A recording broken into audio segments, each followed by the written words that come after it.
사법농단 사건의 주요 책임자로 기소돼서 재판을 받고 있는 양승태 전 대법원장이 있습니다.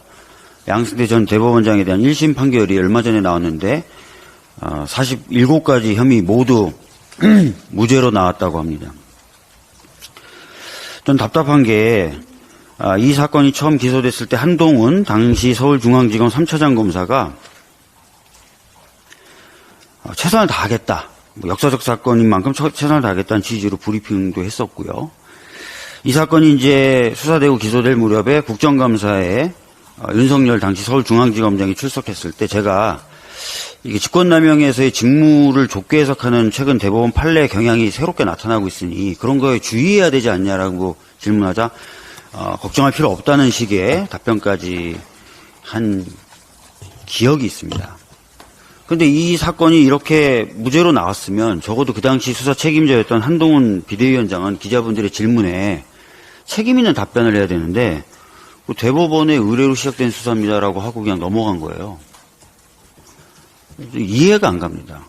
수사를 책임졌고 그렇게 열심히 하겠다고 호언장담했고 국정감사에 출석을 해서 특별한 문제 없을 거다라고 얘기했고 근데 결과가 그것과 다르게 나왔으면 저도 책임지는 자세로 뭔가 얘기를 해야 되는 것 아닙니까?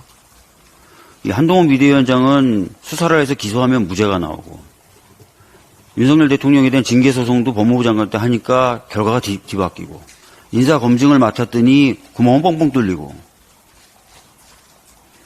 책임지는 모습을 좀 볼 수 있었으면 좋겠다는 말씀 드리겠습니다. 이태원 특별법 대해서 원내대표님과 정책위의장님 말씀 주셨습니다. 선거철 정쟁화에 해당될 수 있다 이 법이 이렇게 주장하고 있습니다. 아니죠. 저희가 조사기구 출범을 총선 뒤로 미뤘잖아요. 가족분들이 요구하셨던 특검 도입도 또 유가족이 위원을 추천하는 권한도 다 내려놨습니다. 근데도 불구하고 거부권을 행사하겠답니다. 도저히 이해가 안 되고요. 또 우리 당이 재협상을 지금 현재 거부하고 있다는 취지로 자꾸 기자분들에게 흘리는 것 같은데요. 아무 얘기도 안 하고 있습니다. 저희 당이. 이것도 좀 알아주셨으면 좋겠습니다. 짧게 하나만 더 얘기하겠습니다. 대통령이 입만 열면 민생과 경제를 얘기하고 있습니다. 근데 그 말에 전혀 신뢰가 안 갑니다. 지난해 경제성장률 1.4%, 25년 만에 일본보다 뒤질 것이다 라고 예상되고 있습니다. 1월 코스피 G20 국가 중 꼴찌, 부동산 PF 부실로 1월 기업 체감 경기가 11개월 만에 최악이고요.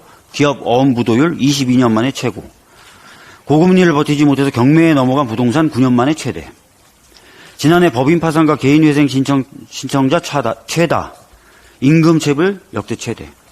이게 실제 경제 성적표입니다. 자, 이런 취지로 어제 SNS에 글을 썼더니 어떤 분이 문재인 정부 탓을 막 하시더라고요, 댓글로. 지금 문재인 정부 8년 차가 아니에요.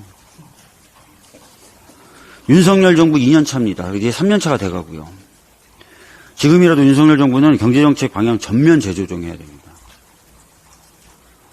많은 분들이 불안해하시고 힘들어하시니까 빨리 경제정책에 대한 반성과 재조정을 해주셨으면 좋겠습니다.